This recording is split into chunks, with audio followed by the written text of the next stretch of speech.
अस्सलाम वालेकुम, कैसे हैं आप सब। आई होप बिल्कुल ठीक है। आज रमज़ान स्पेशल एपिसोड 4 में मैं आपको सिखाऊंगी दही वड़ा या दही भल्ला। ये सबको बनाने आते हैं कुछ, लेकिन अपनी अपनी टिप्स होती हैं और कुछ ट्रिक्स होती हैं जिससे ये बहुत ही ज़्यादा स्पॉन्जी और जो है जालीदार बनते हैं। मैं ये कैसे बनाती हूँ और आपको भी सेम यही टिप्स बताऊँगी जो हर कोई नहीं बताता, लेकिन मैं आपके साथ शेयर करूँगी अपनी तमाम टिप्स। तो चलें ज़्यादा टाइम नहीं लेते और इस मज़ेदार सी रेसिपी को बनाना स्टार्ट कर लेते हैं।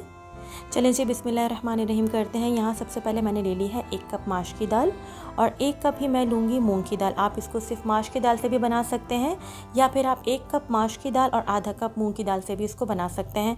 मैं जैसे बनाती हूँ, जैसे ये स्पॉन्जी बनते हैं, बिल्कुल वैसे ही आपको रेसिपी दे रही हूँ। इसको अच्छे से धोएंगे और धोकर तकरीबन 6 से 8 घंटे के लिए आप भिगोएंगे। आप चाहें तो इसको ओवरनाइट भी रख सकते हैं तो ज़्यादा अच्छे बनेंगे। अब यहाँ पर देख लें 6 से 8 घंटे हो गए थे और दाल अच्छे से फूल गई है। आपको इतनी ही दाल को लाजमी देर तक भिगोना है। यहाँ पर दाल देखें अच्छे से फूल गई थी, मैंने इसका कुछ पानी रख लिया और बाकी फेंक दिया है। दाल अच्छे से फूल के नरम हो चुकी है। अब क्या करेंगे, थोड़ी सी यहाँ पे मैंने हरी मिर्च ली है और थोड़ी सी ही मैंने यहाँ पर ली है अदरक। अब क्या करेंगे कि मिक्सी जार लेंगे और इसके अंदर इसको डाल देंगे। मैं सारा नहीं डाल रही, मैं थोड़ा सा हरी मिर्चें और थोड़ा सा ही अदरक डालूंगी और आधी दाल डालूंगी। और जो ये दाल का पानी था ना, सारा नहीं डालेंगे, थोड़ा सा पानी डालेंगे दाल का, ठीक है। और इसको डालने के बाद हम क्या करेंगे, जो रिमेनिंग दाल है उसको बाद में पीसेंगे। पहले यहाँ सबसे पहले मैंने दाल को ब्लेंडर में डाल दिया था। अब मैं इसको बारीक पीस रही हूँ। बहुत सारा पानी नहीं डालेंगे, सिर्फ थोड़ा सा ही पानी डाल के इसको पीसेंगे। अगर आप ज़्यादा पानी डाल देंगे तो दही बड़े जैसे बनने चाहिए स्पॉन्जी टाइप के, वैसे नहीं बनेंगे, बल्कि बिल्कुल फ्लैट से बनेंगे। यहाँ पर देखें पहला बैच मैंने पीस लिया था। अब मैं इसमें मज़ीद पानी नहीं डालूंगी। हरी मिर्चें और अदरक जो बचा हुआ था वो डाल दूंगी और बाकी की दाल डाल दूंगी और इसको भी अच्छे से मैं बारीक पीस लूँगी। यहाँ पर देखें मैंने अच्छा सा इसको बारीक पीस लिया था और आपको इतना ही बारीक पीसना है, ज़्यादा मोटा मोटा नहीं रखना है। बस पानी का आपको इस्तेमाल कम करना है। अगर आप ज़्यादा पानी डाल देंगे तो फिर आपसे दही बड़े अच्छे नहीं बनेंगे। यहाँ पे देखें कितना अच्छा फाइन सा पेस्ट इसका रेडी हो चुका है। क्या करेंगे, सबसे पहले दही लेंगे। यहाँ पर मैंने 1 किलो दही का इस्तेमाल किया है। यहाँ पर बारीक पिसी हुई चीनी डालिए तकरीबन 4 टेबल स्पून और ये डाल के आप इसको अच्छे से मिक्स करेंगे। इसके अंदर कोई पानी नहीं जाएगा, इसके अंदर कोई दूध नहीं जाएगा, क्योंकि चीनी भी अपना बहुत सारा पानी रिलीज़ करती है तो दही जो है पतला हो जाएगा। बस आपको चीनी ही डालनी है, थोड़ा सा हस्बे ज़रूरत नमक डालेंगे और इसको अच्छे से मिक्स कर लेंगे और फिर इसको फ्रिज में रख देंगे और ये ठंडा होने के बाद मज़ीद गाढ़ा होगा। बस आपको इसको थिक सा दही बनाना है, ठीक है। ये इसको फ्रिज में रख देंगे। अब क्या करेंगे, जो मैंने पेस्ट बना के पीस लिया था दाल का, अब क्या करेंगे, इसको स्पॉन्जी से बनाने के लिए सबसे पहले मैं इसमें डाल रही हूँ नमक, साथ ही डाल दूँगी इसके अंदर साबुत ज़ीरा। और अब यहाँ से आप इसका टिप नंबर 1 यू नोट करना स्टार्ट करें। इसको हाथ से फेंटेंगे और एक ही डायरेक्शन में फेंटेंगे। जितना अच्छा आप इसको फेंटते जाएंगे इसके अंदर एयर आती जाएगी और ये वॉल्यूम में डबल हो जाएगा। बस यही इसकी मेन टिप है कि इसको आपको अच्छे से फेंटना है।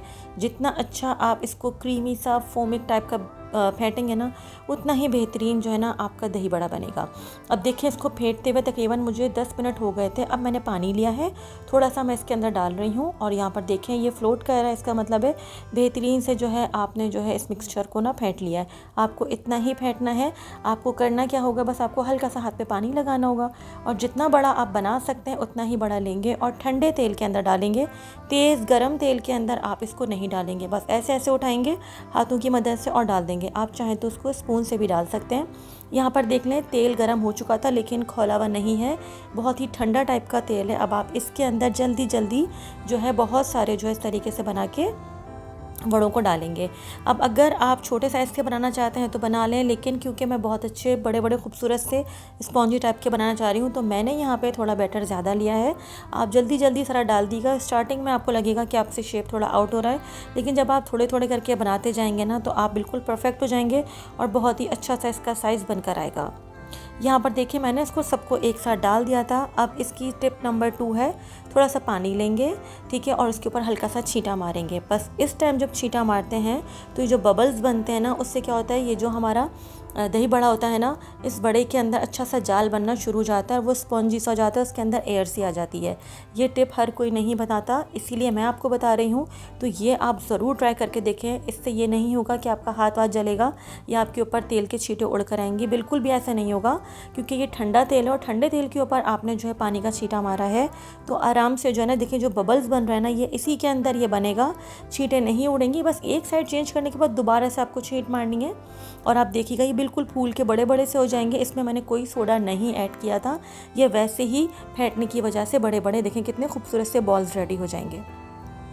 यहाँ पर देखें मैंने एक बैच को फ्राई करके निकाल लिया था। अब आपको दोबारा से बता रही हूँ कि जब आप ठंडे तेल के अंदर डालेंगे तो जैसे ही डालने के बाद थोड़ा सा पानी का छींटा मारेंगे तो इसके अंदर बबल्स से बनेंगे, और इस तरीके से इसमें बबल्स बनते हैं ना, तो ये जो हमारे बड़े होते हैं ना, इसके अंदर ना एक ज़बरदस्त सा ना जाल बनना शुरू हो जाता है और वो स्पॉन्जी टाइप के हो जाते हैं और अंदर से बहुत ज़्यादा सॉफ्ट बनते हैं और बहुत ही मज़े के बनते हैं। बस आप देख लें, मैंने ऐसे ही दूसरा बैच भी अपना फ्राई कर लिया था। यहाँ पर देखें कितना प्यारा सा कलर आ गया है।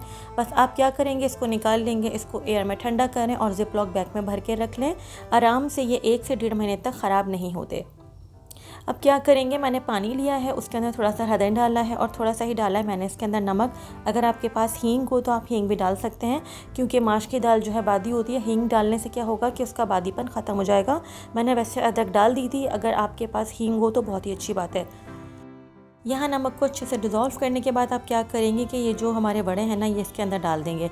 अभी देखें मैंने इसको सिर्फ भिगोने के लिए ही रखा है, और एक मैं आपको वैसे ही तोड़ के दिखाऊंगी कि वो कितना स्पॉन्जी होगा और कितना अंदर से जालदार बनेगा, यानी बेइंतहा सॉफ्ट होगा। ऐसा नहीं होगा कि ऊपर से क्रिस्पी है तो अंदर से कच्चा कच्चा होगा, बिल्कुल ऐसा नहीं होगा। बल्कि अभी मैं आपको दिखाती हूँ कि अगर मैं इसको तोड़ती हूँ तो देखें अंदर से कितना ये स्पॉन्जी है। मैंने इसको पानी में नहीं भिगोया, अभी ये सिर्फ जो है मैंने जो फ्राई करके निकाला था वो है।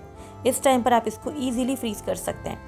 अब क्या करेंगे, इसको तकरीबन आधे घंटे के लिए ढक के रख देंगे और आधे घंटे बाद आप देखेंगे एक एक बड़ा सा स्पॉन्जी टाइप का बन जाएगा और बॉल की शेप में आ जाएगा। बिलीव मी, इतने कोई सॉफ्ट और इतने स्पॉन्जी और इतने अंदर से बेहतरीन बने हुए ना। ये देखें जो मैंने एक तोड़ा था मैंने उसको भिगो दिया था, अंदर से देखें कितना अच्छा इसका स्पंज रेडी हुआ, जाल कितना अच्छा है। बस आपको हल्के हाथ से दबा दबा के जो है ना सारे बड़ों को इस तरीके से निकाल लेना है। अगर आप इसी टिप्स को मेरी फॉलो करेंगे ना तो यकीन माने आपके भी दही बड़े इतने ही बेहतरीन बनेंगे। बस आप इसको अच्छी सी एक प्लेट में सजा लें। आप चाहें तो इसको जो पेपर वाली प्लेट होती है उसमें भी सर्व कर सकते हैं। मैंने इसको थाली में सर्व किया। आप देखें दही कितना मैंने थिक बनाया था कि इसके ऊपर जाके ठहर रहा है। अगर जो आप पतला सा दही डालेंगे ना तो फिर वो बिल्कुल भी अच्छे नहीं लगेंगे। बस दही को आपको थिक रखना है। यहाँ पर देखें लग रहे हैं ना माशाल्लाह कितने बेहतरीन से, और ये टेस्ट में भी बहुत ही कमाल के थे और ये लग रहे हैं बिल्कुल इस तक रसगुल्ले जैसे। ठीक है जी, अब देखें इसके ऊपर मैंने थोड़ी सी सौंठ की चटनी डाल दी है, साथ ही मैं इसके ऊपर थोड़ी सी डाल दूँगी ग्रीन चटनी। अगर आपको इन चटनी की रेसिपीज़ चाहिए तो प्लीज़ मुझे कॉमेंट करके बताइएगा, मैं आपको ये भी ज़रूर सिखा दूँगी। अब आपको जो इसके ऊपर चाट मसाला डालना है चाट मसाला डालें। मैं यहाँ पर थोड़ी सी पिसी हुई लाल मिर्च डाल रही हूँ, और जो मैंने लास्ट ईयर आपको चाट मसाला सिखाया था ना वो मैं इसके ऊपर हल्का सा डाल दूँगी। मुझे पता है ये आप सब लोगों को बनाने आते हैं, लेकिन ये कुछ टिप्स होती हैं जो हर किसी की अलग अलग होती है, तो मैंने भी सोचा क्यों ना आपके साथ शेयर करूं। अब कर लेते हैं टेस्टिंग। थोड़ी सी डालेंगे इसके ऊपर पापड़ी, और अब मैं आपको इसको तोड़ के दिखाती हूँ। यकीन माने इतने कोई सॉफ्ट और इतनी कोई मज़े के स्पॉन्जी बने थे। तो ये रेसिपी आपको ज़रूर ट्राई करनी है, अपना फीडबैक देना है। चैनल पर नए हैं तो सब्सक्राइब किए बगैर नहीं जाएगा। तो फिर अगली एक रेसिपी तक के लिए सबा फुरकान को इजाज़त दीजिए। दुआ में याद रखिएगा। टेक केयर, अल्लाह हाफ़िज़।